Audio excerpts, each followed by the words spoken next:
Bonjour à toutes, bonjour à tous. Je suis très heureux, très content de vous retrouver aujourd'hui puisque nous allons parler d'un coup qui est extraordinaire, qui est spectaculaire au paddle, qui serait le par 3. Alors le par 3, pourquoi appelons-nous ça le par 3? Eh bien tout simplement parce que les grilles montent à une hauteur de 3 mètres et que nous allons sortir la balle en la faisant passer par-dessus ces grilles-là. Alors, il y a plusieurs façons de sortir la balle par 3. La plus simple serait de faire rebondir la balle dans le camp adverse et de la sortir directement par le côté. Mais ce n'est pas ce qui nous intéresse aujourd'hui. Ce qui nous intéresse serait de sortir la balle après un smash qui rebondirait dans le camp adverse, qui toucherait leur vitre de fond et qui sortirait par la grille, au-dessus de la grille latérale. Alors, quand est-ce que nous pouvons utiliser ce smash-là? Eh bien, il est assez intéressant d'utiliser ce smash lorsque les sorties de piste ne sont pas autorisées. Donc peut-être vous jouez dans un club indoor qui a des pistes rapprochées les unes des autres, ou même des clubs extérieurs, en fait, où il n'y a pas assez d'espace pour pouvoir laisser le joueur sortir et aller jouer la balle à l'extérieur. Donc en fait, dans ce cas-là, eh bien c'est intéressant d'utiliser le par 3 parce qu'à chaque fois que vous allez sortir la balle du terrain, le point sera fini. Et donc il sera pour vous. Donc c'est vraiment très intéressant d'utiliser ça.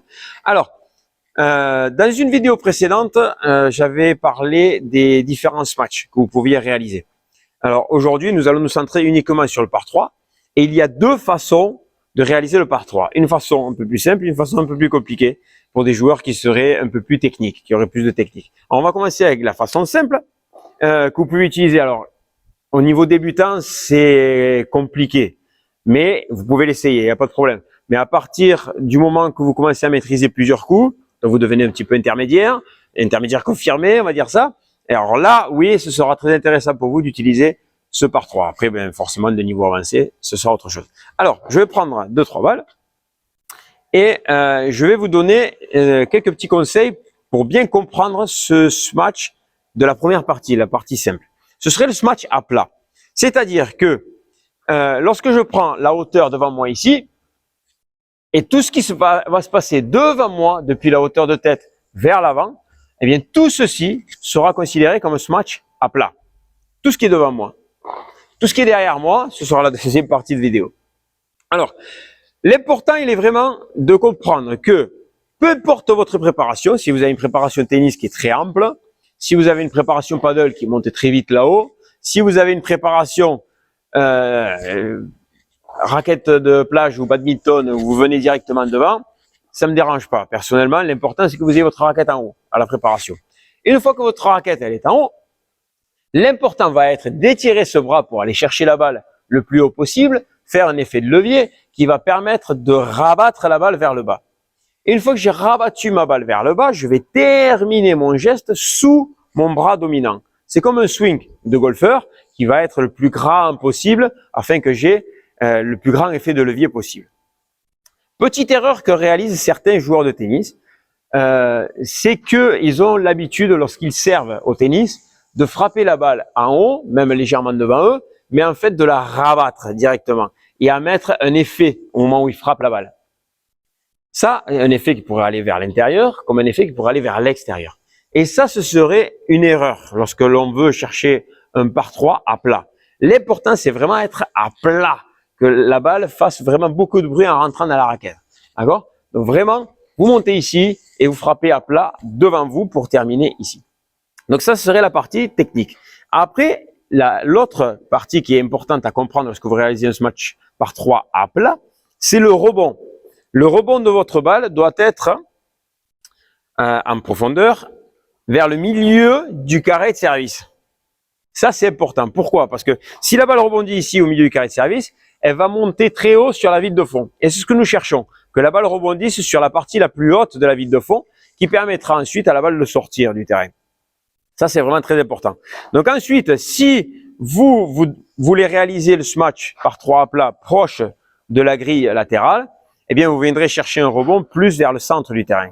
Par contre, si vous revenez plus vers le centre du terrain chez vous, mais vous chercherez un rebond plus vers le milieu du carré de service. En fait, ça, c'est l'angle d'entrée qui va permettre à la balle de sortir plus facilement. Ça va pour tout ça? Donc, si je récapitule. Donc, je me mets bien sous la balle pour avoir la balle légèrement devant moi. Ma préparation, peu importe. L'important, c'est de frapper à plat avec le bras tendu ici en haut, terminer sous mon bras non dominant et chercher le meilleur rebond possible pour pouvoir sortir la balle. J'essaye une balle, voir si elle sort du terrain. J'ai le droit à un essai. Vous me le permettez, s'il vous plaît? Allez, c'est parti. Donc, je vais essayer de réaliser ce par 3 à plat en cherchant vraiment les meilleurs rebonds, les meilleurs impacts. Alors, c'est pas facile parce que je suis tout seul. Ce sera beaucoup plus simple si quelqu'un vous envoie la balle. Vous aurez plus de vitesse. Allez, on essaie. C'est parti. J'ai réussi. J'ai eu beaucoup de chance.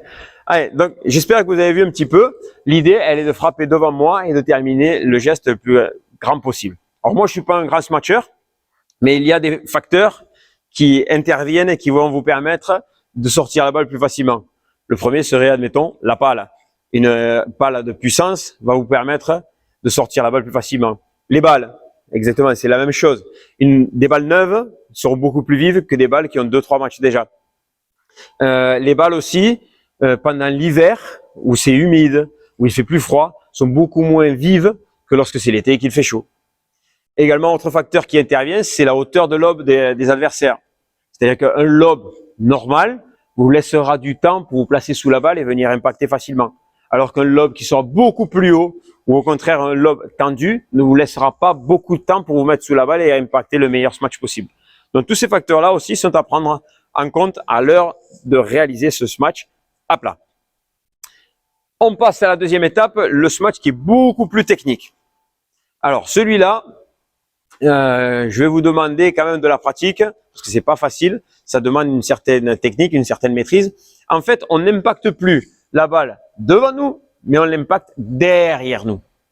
C'est-à-dire qu'on va devoir se cambrer, on va devoir s'arquer pour pouvoir frapper la balle derrière nous et non plus venir la frapper à plat, mais venir la brosser, la kicker, la lifter, d'accord, en essayant de faire que cette balle elle sorte vers le haut de la raquette.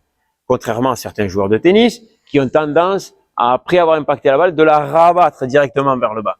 Et ça, ce serait une erreur. Pourquoi? Parce que vous allez avoir besoin de beaucoup plus de puissance pour sortir la balle. Alors qu'en la liftant vers le haut, eh bien, vous allez avoir un effet qui sera majeur. Et lorsque la balle va rebondir, elle va prendre beaucoup plus de vitesse et elle giclera en dehors de la piste. Donc, ça, c'est important de la sortir vers le haut. Et ensuite, j'ai dit avec le smash à plat qu'il fallait terminer ici sous le bras non dominant. Pour un smash lifté, vous allez essayer de finir vers l'extérieur de votre corps. Donc, du côté du bras dominant cette fois-ci. Ça va pour ça? Alors, j'ai un petit exercice que je vous donne. Si vous voulez travailler ce kick vers l'extérieur, ce serait de vous rapprocher de la grille latérale à moins de 2 mètres et vous allez essayer juste avec le kick de sortir la balle du terrain. Regardez, vous mettez ici et derrière vous et vous allez essayer de kicker vers le haut. Alors ça paraît simple, mais c'est pas si simple que ça et ça va vous permettre d'avoir de la maîtrise, d'avoir des sensations ici en haut pour venir gratter la balle. Ça va? Donc ça, ce serait pour tout ce qui est grattage, on va dire ça. Vous allez devoir faire travailler vos jambes aussi, puisqu'on cherche en fait à travailler comme un arc qui se bande et qui relâche d'un coup pour faire partir la flèche. D'accord? Donc, si je suis bien fléchi, si je marque bien, si je me cambre correctement, eh bien au moment où je vais vouloir remonter ici en haut, je vais avoir un rythme qui va être lent et rapide. Et c'est sur le rapide que ma raquette va remonter pour venir fouetter la balle ici en haut. Ça va? Donc ça demande déjà beaucoup plus de maîtrise pour comprendre tout ça. Ensuite, nous en venons au rebond. Le rebond pour un par 3 kické ne sera pas le même, ou du moins au même endroit, que pour un smash à plat. À plat, nous étions assez courts. Pour un smash lifté et kické, on viendra chercher la ligne de fond. Comme ça, au moins, la balle sera plus proche de la vitre et elle prendra beaucoup plus de vitesse à l'heure de rebondir sur la vitre de fond. Donc, on va chercher ça, ligne de fond. Et donc, vous avez pu le voir sur l'autre vidéo où je parlais du smash. Lorsque nous sommes ici proche du centre, eh bien, nous allons chercher le joint entre la vitre 1 et 2 de fond. Donc, cette direction-là, avec un rebond sur la ligne. Voilà, c'est à peu près ça. Et donc, plus je viendrai vers la grille, alors ça va me compliquer un petit peu la tâche, mais je vais chercher un rebond avant ce joint de la vitre 1 et 2. Donc, je serai plus sur la vitre 2 de fond que sur la vitre 1. Ça va pour ça? Allez, on essaie? On essaie. Alors, je vous garantis rien.